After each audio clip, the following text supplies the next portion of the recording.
semua, berjumpa lagi bersama program Ngopi Sore Transparansi Internasional Indonesia. Kali ini bersama saya Lalu Hendri Bagus.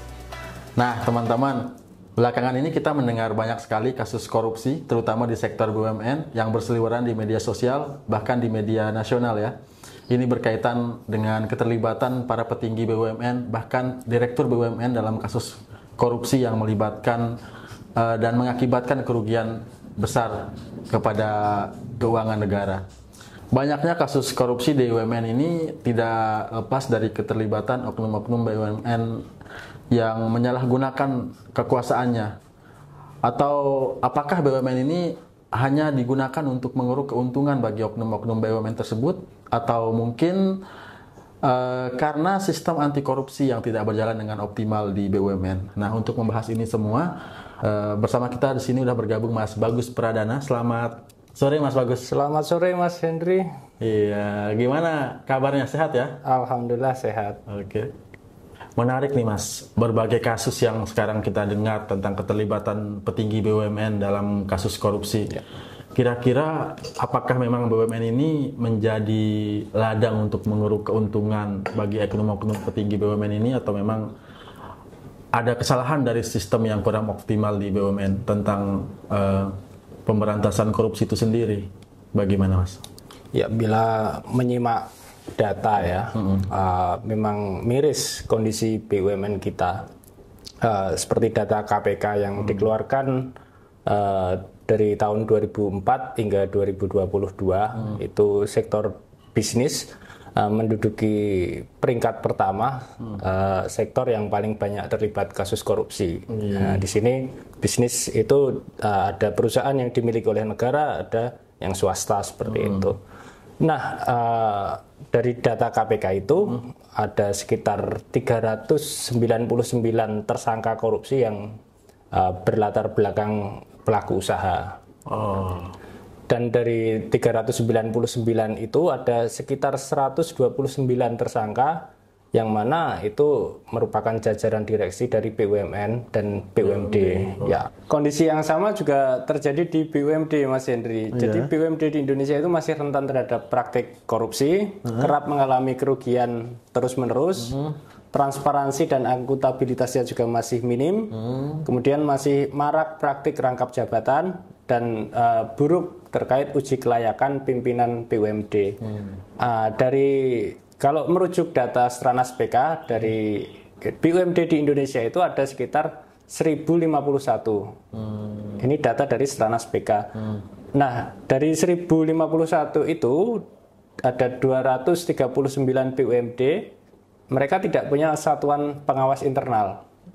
Kemudian ada 274 BUMD itu kondisinya merugi. Kemudian ada 186 BUMD itu komisarisnya lebih banyak dari dewan direksi.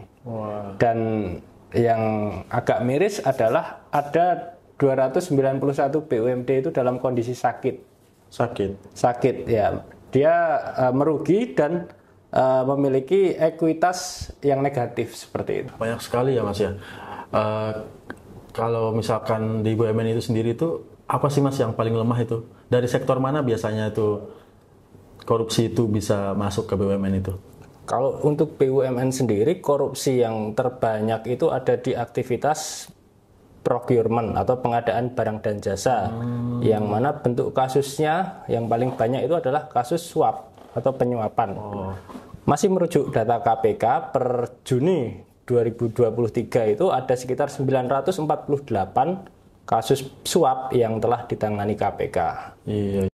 Segitu parahnya ya Mas ya dalam BUMN di sektor PBJ ini.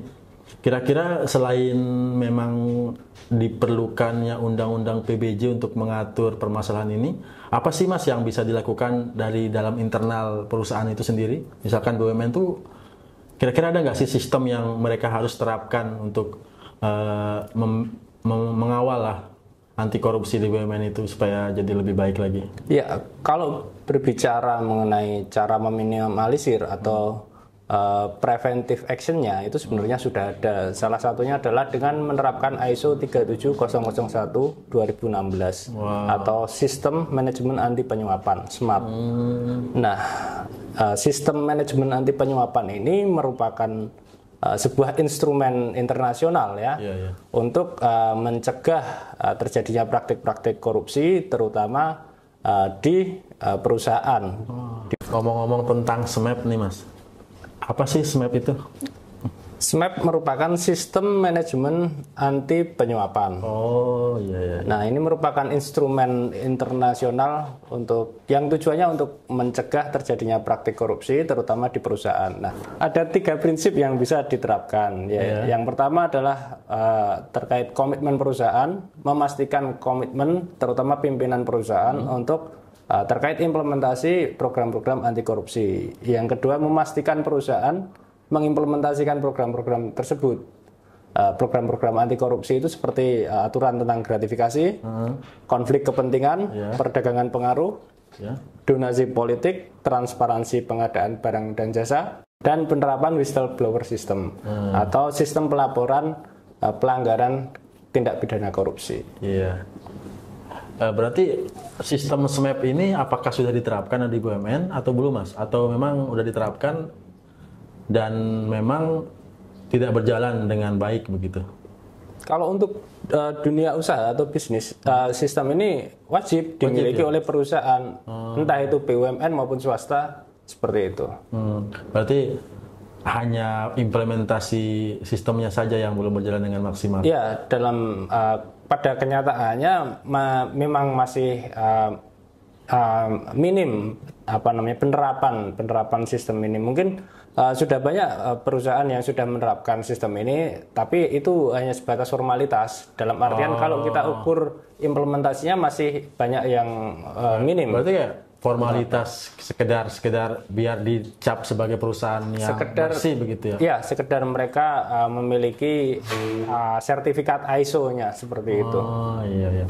Nah Mas, selain dari sistem SMAP itu sendiri Mas, kalau dari Transparansi Internasional sebagai salah satu lembaga think tank pengawal yang menyuarakan anti korupsi, apa ada sistem nggak sih Mas yang ditawarkan sama TI? Ya, dalam konteks merespon urgensi pencegahan korupsi terutama di BUMN dan BUMD ya, Transparansi Internasional Indonesia sebenarnya punya beberapa kajian untuk yang menyoroti masalah ini. Salah satunya adalah yang kami miliki adalah pedoman 10 prinsip anti korupsi BUMN. Itu bisa diunduh gratis di website Transparansi Internasional Indonesia.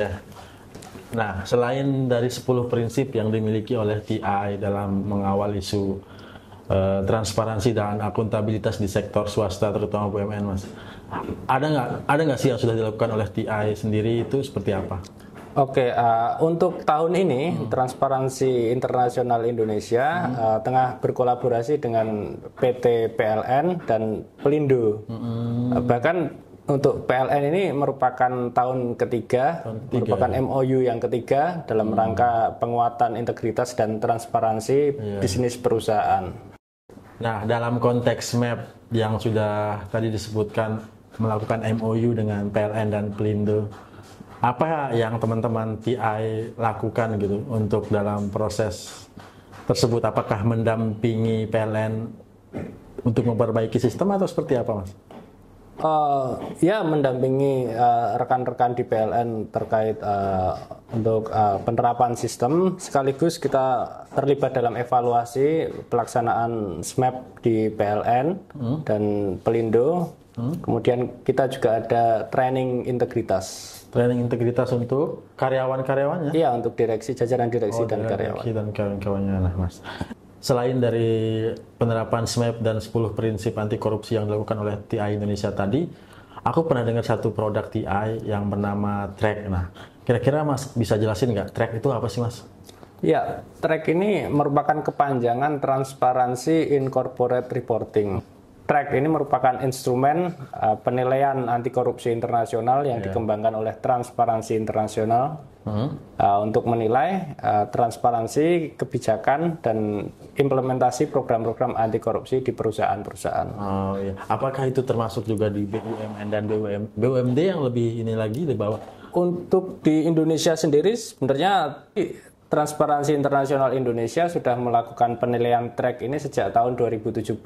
Kami pernah menilai dengan instrumen ini 100 perusahaan terbesar di Indonesia, track BUMN, kemudian di sektor listrik, sawit, PLTU, dan untuk tahun ini kami fokus pada BUMD. BUMD. Apa yang dilakukan track? Bagaimana instrumen penelitiannya Mas di track itu sendiri? Untuk instrumen penelitian ini sebenarnya cukup sederhana. Jadi implementasinya adalah kami menyoroti penerapan program anti korupsi di perusahaan. Ada 2 poin yang kami soroti, yaitu yang pertama adalah what, apa program anti korupsi yang diterapkan di perusahaan itu, dan how, bagaimana penerapannya program anti korupsi di perusahaan-perusahaan. Cara menilainya seperti apa Mas? Ada gambaran nggak kira-kira? Jadi untuk penilaiannya itu kami punya rentang skor 0 sampai 10. 0 itu berarti perusahaan itu sangat tidak transparan, dan 10 itu perusahaan itu sangat transparan, seperti itu. Nah, menarik nih Mas. Tadi kita udah bahas tentang BUMN ya. Sekarang baru saya tahu juga tentang track BUMD. Kira-kira track BUMD ini dalam implementasinya seperti apa Mas? Apakah ada hasil penelitian terbaru yang bisa di-share ke kita di sini? Ada. Jadi track BUMD ini merupakan respon Transparansi Internasional Indonesia ketika melihat kondisi BUMD di Indonesia yang masih rentan terhadap praktek anti korupsi. Kemudian BUMD itu juga kerap mengalami kerugian yang terus-menerus. Kemudian untuk urusan transparansi dan akuntabilitas di BUMD itu juga masih minim, dan kerap jadi ladang untuk praktik rangkap jabatan, dan terkait seleksi pimpinan BUMD itu juga masih sangat rawan ya. Sangat rawan, dan itu butuh uji kelayakan. Jadi uji kelayakannya buruk di BUMD itu sendiri terkait seleksi pimpinan BUMD. Oh ya, karena kan kita tahu kalau BUMD itu memang cukup rawan ya dimasukin oleh orang-orang yang mungkin nggak kompeten sebagai komisaris, bahkan pengurus-pengurus BUMD sendiri banyak titipan dari kepala daerah misalkan seperti itu. Apakah potret itu juga dinilai dalam track ini? Jadi ada 6 dimensi dalam track BUMD yang kita nilai, yang Transparansi Internasional Indonesia nilai. Dimensi yang pertama merupakan dimensi komitmen anti korupsi perusahaan. Pada dimensi ini kami ingin melihat keseriusan perusahaan mengimplementasikan program-program anti korupsi. Kemudian dimensi yang kedua adalah ruang lingkup kebijakan anti korupsi perusahaan. Jika perusahaan sudah menerapkan kebijakan anti korupsi, sejauh mana kebijakan tersebut mengatur?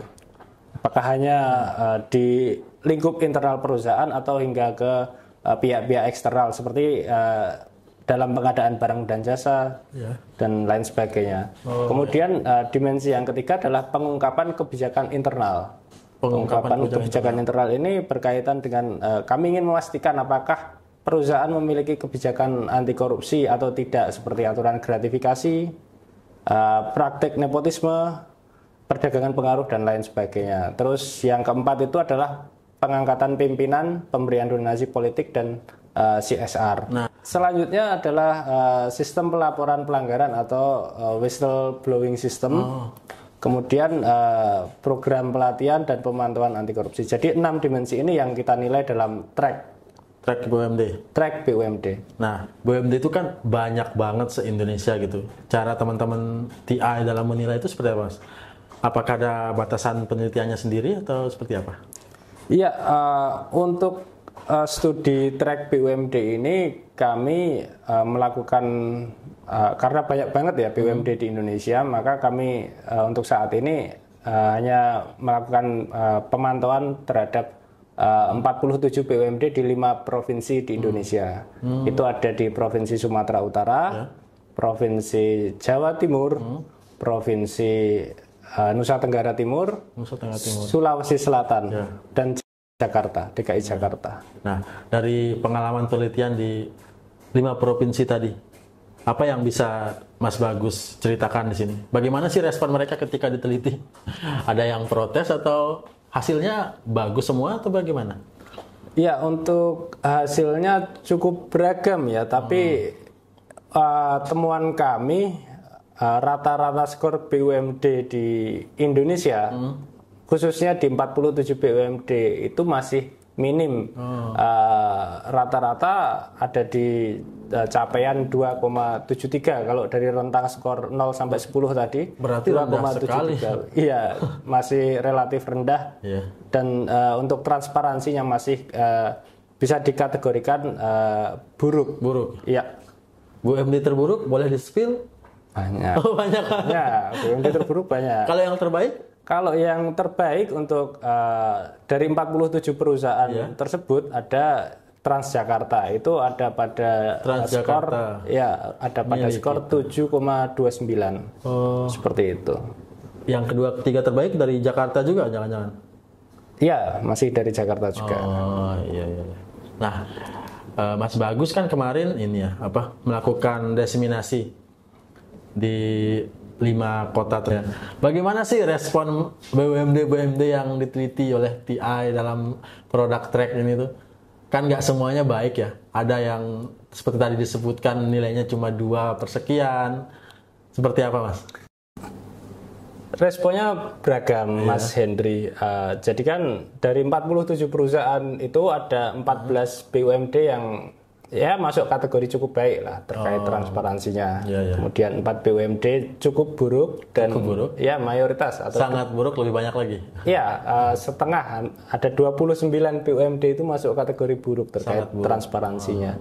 Dan ketika kami diseminasikan hasil penelitian track BUMD ini kepada rekan-rekan BUMD di 5 daerah tadi, ya mayoritas menerima, tapi ada juga yang melakukan protes kepada kami. Mengapa kami diberikan nilai yang buruk seperti itu? Yang mempertanyakan metodologi seperti itu ya, ada juga? Banyak juga yang mempertanyakan metodologi penelitian kami. Dan itu ya kami berusaha merangkulnya, kami terangkan bahwa ini adalah merupakan instrumen penelitian internasional dan yang kami teliti sebenarnya sangat sederhana, yaitu pada aspek transparansi terkait informasi publik. Jadi dokumen-dokumen publik yang kami teliti, dokumen-dokumen bukan yang sifatnya rahasia yang kami nilai dari track ini. Seperti itu. Dari hasil diseminasi itu sendiri, ada tidak yang BUMD mungkin yang menyadari kalau kelemahan mereka di bagian ini gitu dan meminta pendampingan dari TI sendiri untuk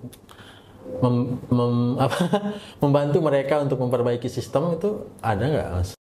Ya, ada juga sih untuk yang meminta untuk tindak lanjut dan pendampingan seperti itu ada. Wah, menarik sekali ya teman-teman obrolan kita dengan Mas Bagus ini. Kita bisa lihat bagaimana potret sektor bisnis kita dewasa ini tuh memang sangat rentan sekali dengan kasus-kasus seperti ini, terutama dengan penyelewengan dan tidak adanya transparansi dan akuntabilitas di sektor tersebut. Oke teman-teman, sekian dulu obrolan kita pada Ngopi Sore kali ini. Ketemu lagi di episode selanjutnya yang lebih seru. Sekian, Assalamualaikum warahmatullahi wabarakatuh.